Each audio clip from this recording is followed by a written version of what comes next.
በዛሬው ቪዲዮ ለልጅ የተሰኘው የቤተሰብ ተከታታይ ድራማ ላይ ሳፈር የሚሞትበትን ሴማ ሳፈር መቃብር ጋር ሂዳ ራሷን የምታጠፋበትንና ነስረት የተባለችው አይሴጉልን ለመግደል የሚሞክርበትን ፖይራዝ በመጨረሻ እሱን የሚገድልበትንና ፖይራዝና አይሴጉል በሰርጋቸው ቀን ፖይራዝ የሚገደልበትን እንዲሁም ሌሎችም አሳዛኝና እንዲሁም ልብ አስደንጋጭ ትዕይንቶች እየቀረብ ያለው ወደ ትዕይንቱ አለፍኩ። ለልጄ ባሂር ባባን ከእስር ቤት ፖይራዝ ካራይልን ደግሞ ወንጀለኞችን ከማሳደድ ውጪ የማያውቁ እስኪመስል ድረስ ትዕይንት ያስቃኝናል። ሴማ አሁን የምትገኘው የምርመራ ክፍል ውስጥ ነው። እናም ቀለበት ይሰጣታል። የሳፈር ቀለበት ነው። ሳፈር ሙቷል ተብሎ ቀለበቱ ሲሰጣት ከፊት ለፊቷ የነበረው ወለል ላይ ሴማ ወርቃ ራሷን ስትስትና ትጮኻለች። በዚህ ሰዓት ላይ እንድትረጋጋም ይነግሯታል። ሴማ አሁን ሳፈር ሙቷል ተብሎ ተነገራት። ሳፈርን ማን ገደለው፣ እንዲሁም እንዴት ሞተ፣ ሁሉንም አብረን የምንመለከት ይሆናል። ሴማ እዛው ያለችበት ቦታ ላይ ራሷን ስታና እንዲሁም ደግሞ እንድትቀመጥ ማደንዘዣ አውጥተው ቁጭ አድርጓታል። ምክንያቱም ነገሩ በጣም ስላሳዝናትና አሳዛኝ ስለሆነባት ነበር። በሌላ በኩል ፖይራዝ ካራይሊና እንዲሁም ደግሞ አይሴጉል አንድ ላይ ናቸው። የፖይራዝ እህት መልተምና ዙልፊከር ደግሞ አንድ ላይ ሆነዋል። አዎ የፖይራዝ እህት መልተም መታለች። እናም በዚያ የተነሳ ዙልፊከር ከሷ ጋር አብሯት ሆኖ ይገኛል። ዜማ ደግሞ አሁን በሰማችው ነገር በጣም ደንግጣ አሁን ካለችበት ቦታ ትወጣለች። ነስረት ማለት ከአይሴጉል ጋር አብሮ ስራ ሲሰራ እየነበረ ሰው ግን እሷን በጣምና ወዷትና ፍቅሯን ስለነበር አይሴጉልን በኃይል የራሱ ለማድረግ ሞከረ። ግን መጨረሻው መጣላት ሆነ። ፖይራዝ አሁን ልጁ ሲናን ሰላም እያለው ይገኛል። ምክንያቱም ፖይራዝ ካራይሊ በጣም መከረኛና እንዲሁም ችግር የሚበዛበት ስለሆነ ሲናንን በአግባቡ እንኳን ማሳደግ አልቻለም። የሲናን እናት አሁን ራሷ እንዲሁም ደግሞ ጉንጯ ላይ አደጋ ደርሶባት ይገኛል።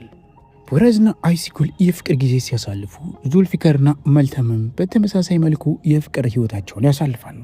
ሳድረቲን ደግሞ የሲናን እናት ለሆነችው ቤንጉል በጣም አዝኖ እሷን አቅፎ እያረጋጋትና እንዲሁም ቀስ ብላ እንድትረጋጋ ነገራቶችን እንድታይ ያደርጋታል። ይህንን ሁሉ ነገር ለምን አደረግላት? ይህን ሚስጥርና የተለያዩ ነገራቶችን እስከ ትዕይንቱ ፍጻሜ ስትከታተሉ ብቻ የምታውቁም ይሆናል። ፖይራዝ ካራይሊና ዙልፊከር አሁን ወደ እስር ቤት በመሄድ ቃላቸውን ይሰጣሉ። ግን ቃላቸውን ሊሰጡ በመጡበት ሰዓት ላይ ሁሉም ይታሰራሉ። ምክንያቱም ደግሞ ሳፈር ተገሏል። እነሱ ደግሞ ሊገኙ አልቻሉም ነበር። በዚህ የተነሳ ወደ እስር ቤት ከገቡ በኋላ ከባሂር ባባ ጋር ይገናኛሉ። ባሂር ባባም እዛው ይገኛል። ግን እስካሁን ፖይራዝን ወደ እስር ቤት አላስገቡትም። ቃሉን ይጠይቁታል፣ ምንም ነገር አያገኙም።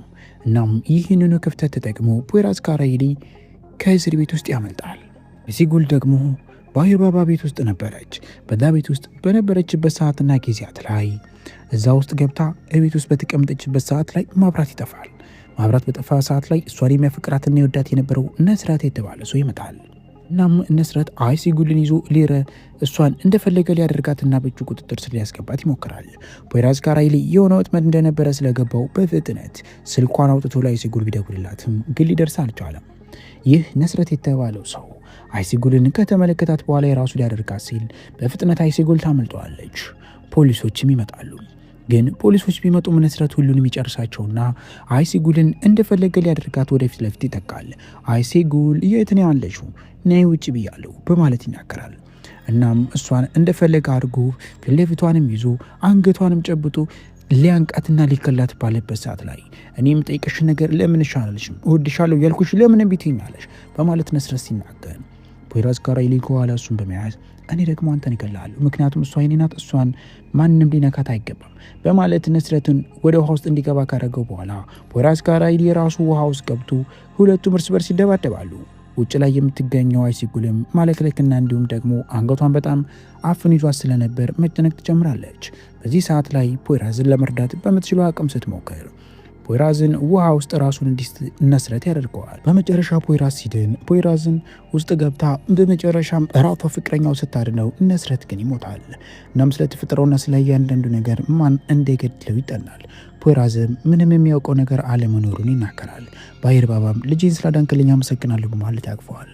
ሳፈር የተቀበረበት ቦታ ላይ ሴማ በመሄድ አሁን መቃብሩ ስፍር ሁና እሳው ታስቀራለታለች፣ ትጸልይለታለች። ሳረቴን ደውሎላት ወደ ቤት እንድትመጣም ይጠይቃታል። ባሂር ባባ እዛ ቤት ውስጥ ላለው አንደኛው ሰራተኛው ሊደራው ነው።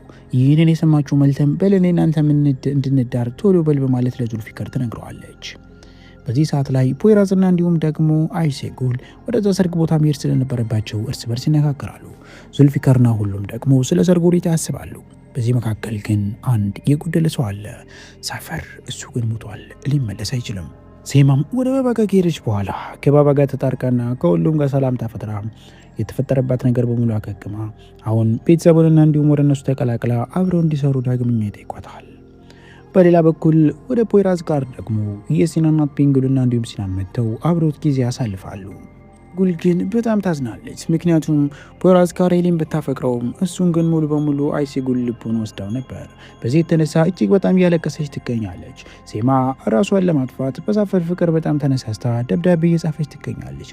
ደብዳቤውንም ለሁሉም ሰጥታ እንዲሁም ሳፈር መቃብር ጋር አድርጋ እዛው መቃብር ስፍራው ላይ ስኬማ ቁጭ ትላለች። ምን ልታደርግ ይሆን? ራሷን ልታጠፋ እነሆ ይመስላል። ሽጉጡንም ሆነ ሁሉን ነገር ካዘጋጀች በኋላ ግንባሯ ላይ ሽጉጡንም ትደቅናለች። እናም የሳፈር መቃብር እየተመለከተች ወዲያው ራሷን አጥፍታ እሰው መቃብሩ ስር ሴማ ራሷን ትገላለች። ሴባን በመጨረሻ ራሷን አጠፋች። በሌላ በኩል ፖይራዝ ካራይሊ ነስረትን ገሉታል። ነስረትን ስለገደለው የነስረት ሰዎች በጣም ተበሳጭተው ፖይራዝን ሊበቀሉት ነው። ባህር ባባ ሰርጉን አደረገላቸው። ሳድረቲን ሁሉም ዙልፊከርና እንዲሁም ደግሞ መልተም አይሲጉል ፖይራዝ ሁሉም ዘና እንዲሉ አደረጉ። ግን ፖይራዝ አንድ የተላከለት መረጃና ምን የሆነ ነገር ነበር። እናም ወዲያው ቴክስት ይልኩለታል። እዚህ ቦታ ላይ ና። ሰርጉ እየተደረገ ባለበት ሰዓት ላይ ይህንን መልእክት የተመለከተው ፖይራዝ ካራይሊም እዛ ሰርግ ቦታ ላይ አደጋ ከሚደርስ ብሎ ራሱ በፍጥነት ከዛ ቦታ ቀስ ብሎ ይሄዳል። እናም ማንም ሰው አላስተዋለውም፣ አልተመለከተውም ነበር። ምክንያቱም ተደውሎለት ስለነበር ነው። በስናይፐር ደረቱ ላይ ከምትገደል እዛ ቦታ ላይ እና ቶሎ እኛ ጋር የሚል ነበር። እሱም መጣው ሲል ይናገራል። ጫካ ውስጥም ማንም ሰው ሳይመለከተው ሄዶ ወደ ተባለበት ቦታ ከፍቶ ይሄዳል። ሊሞት ሊገደል አሊያም ምን ሊያደርጉት አያውቅም። ጫካ ውስጥም ከገባ በኋላ ራሱን አሳልፎ ለነዚህ ሰዎች ይሰጣል። እነዚህ ሰዎችም ወደፊት ለፊት መጥተው ፊት ለፊት መሳሪያቸውን ይደቅኑበታል። ፖይራዝ ሊገደልም ሆነ ራሱን ሊያጣ እንደሆነ ገብቶታል።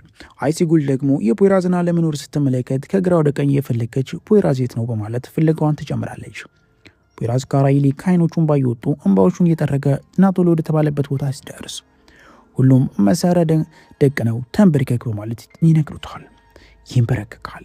መልተም የአይሲጉልን መደናገጥ ስትመለከት አይሲጉልን ትከተላታለች። እናም አሁን መልተምም ሆነ እንዲሁም ደግሞ አይሲጉል በፍጥነት ሲያመሩ ፖይራዝ ካራይሊ ላይ መሳሪያ ተተኩሶበት ፖይራዝ ወዲያው አፈሩና መሬቱ ላይ ይወርቃል። እናም ራሱን ስቶ ሲወርቅ ገዳዮቹም ሲያመልጡ አይሲጉል ግን የተገደለው ፖይራዝ ይደርሳታል። እናም ፖይራዝ ካራይሊ ቻው አይሲጉል እያለ ከፊት ለፊቷ ወርቆ ፖይራዝ ይሞታል። ሲናን ይህንን ሲያውቅ አባዬ እያለ ወደፊት ለፊት ቢሄድ ቢሞክርም ግን ሁሉም ያስቃሙታል። እናም ፖይራዝ ካራይሊ ተገደለ። ሴማ ራሷን አጠፋች። ተመልካቾች ይህ ለልጅ የተሰኘው ድራማ ምን አይነቱ ስብስብ ነው። በመጨረሻም የሲናንና እንዲሁም የሁሉም ቤተሰቦች መታወቂያውና የተለያዩ ነገራቶችን ከፖሊስ ጣቢያ ወስደው ትዕይንቱ እዛ ጋር ይጠናቀቃል። አይሲጉልም ቤቷ ውስጥ ገብታ ማልቀስና መንሰቅሰቅ ትጀምራለች። በዛን ቀን የሰርግ ቀን ሊያደርጉ ባሉበት ሰዓት ላይ መልተምም ወንድሟን ታጣለች። ትዕይንቱ ይቀጥላል። አላለቀም።